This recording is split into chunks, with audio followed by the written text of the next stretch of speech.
In the 1970s, I knew a lot of bikers. When I say bikers, I don't mean like people who ride bicycles, and I don't mean like somebody who might own, like a Kawasaki. I mean what were called, club bikers or dirty bikers. These were bikers that were what were called. They were in like a gang or a club, and they would wear what they were called colors.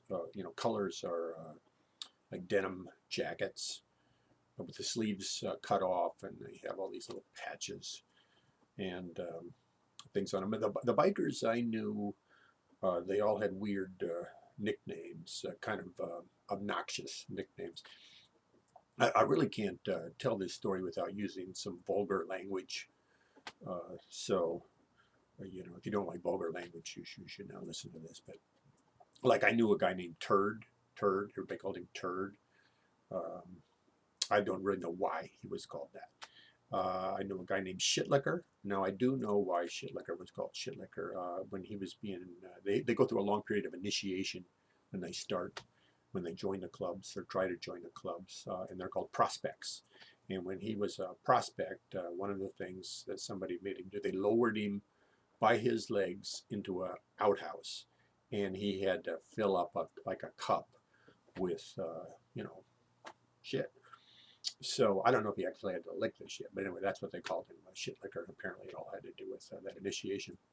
And he had, like, on his colors on his back, that was his name, shit licker, big long name, and he would wear this out in public. And his girlfriend would, she had her own colors, and it would say property of shit licker. And a lot of the girlfriends, they were usually called old ladies. Bikers called their girlfriends old ladies, and a lot of them would have these, property of turd, that kind of thing. I think my favorite name was No Mind. This guy was named No Mind, great big guy.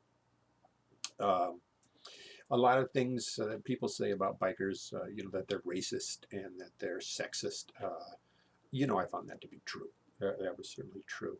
Also, they were, and a lot of people don't know this, but very good storytellers. A lot of the bikers, at least the ones I met, were very. It was enjoyable if you could tolerate people being, racist and sexist. It was sort of amusing to be around them. I knew a guy who was a slum landlord, and he rented a house to these guys. It was like their clubhouse. So once a month, he would come and collect the rent, and I would go with them, and so I'd meet him. And they had like a basement bar, just made out of like plywood.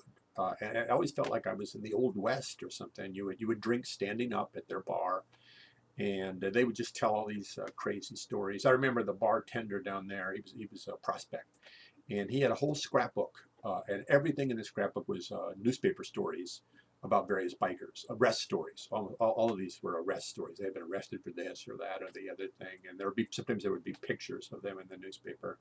And I think they felt like celebrities. In fact, I think you are kind of a local celebrity if you're a biker. You're riding, a big Harley Davidson, and you're wearing your colors, and everybody that sees you, even if they don't know anything about you, they go, whoa, whoa, whoa, that's a biker, and I think bikers like that. They like getting that kind of visceral response from people. One time, I only got really scared by a biker one time. There was this one biker. I forget his name. I'm going to call him the Viking because he was like a Viking, great big guy, real long blonde hair.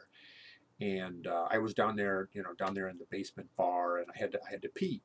So the only toilet was upstairs. There was one little toilet, and so I had to go upstairs. In order to get to the little bathroom, I had to like cut through the kitchen, but I couldn't because the Viking, he was right there in the doorway of the kitchen, and he wasn't standing up, but he was filling the doorway. He was sitting in like a kitchen chair.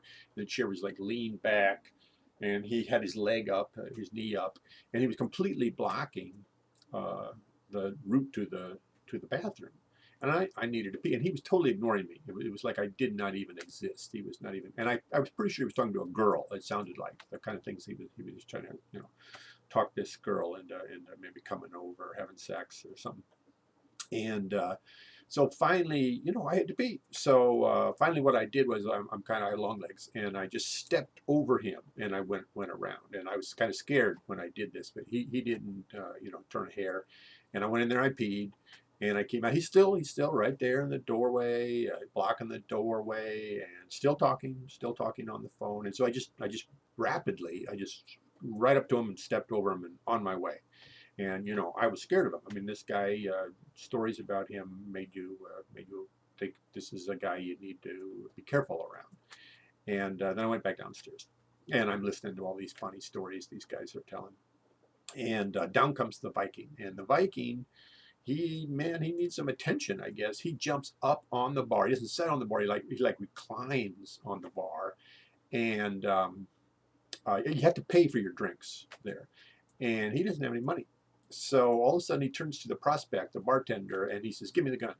And I'm a little like, "What? What did he just say?"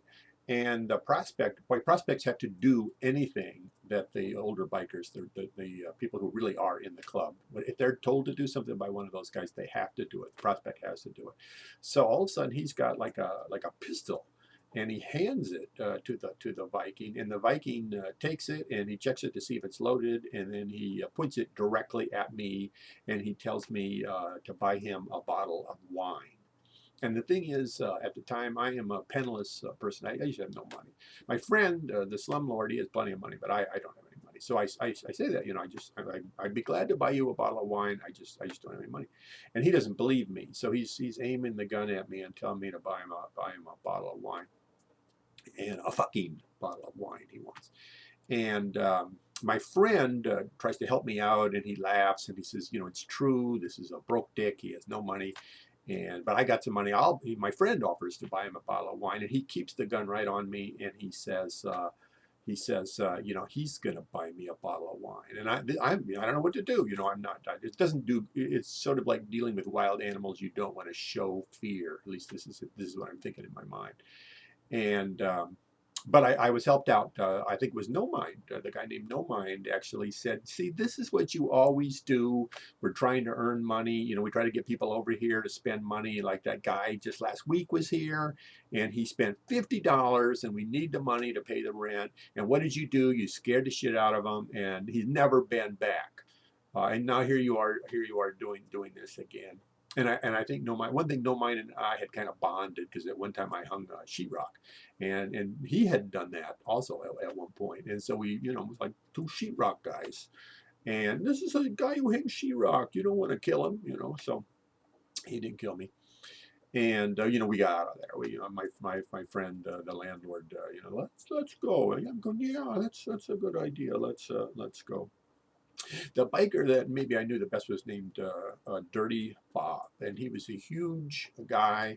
I don't know if anybody remembers the show Bonanza, but there was an actor on that show called Dan Blocker. He played a guy named Haas Cartwright, huge guy, and Dirty Bob that's the size he was.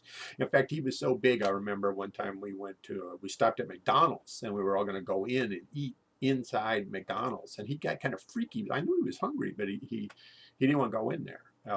He thought we were going to go through the window, I guess. And when he found out we were going to go in there, he got all weird, and he would not get out of the vehicle.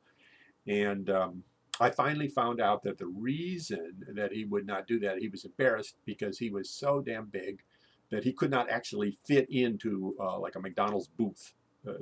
His body was so huge that he really couldn't do it. Well, then one time I was at a party, and I was talking to him about bikers, and I was curious, you know, how do people become bikers? Why did they become bikers? I was fascinated by their costumes and just everything about them. And he all of a sudden he starts pointing at the people around us, these various club bikers, and he says, "Fucked up families, man. Fucked up families." And he just starts like that guy there. He has no parents. He was in 13 foster families. 13. That guy there, he has a dad. His father is a violent alcoholic. Like in his kitchen, there's bullet holes from the old man, you know, getting drunk and shooting up the kitchen, and you know, so on. Fucked up families, man. That's the truth about bikers.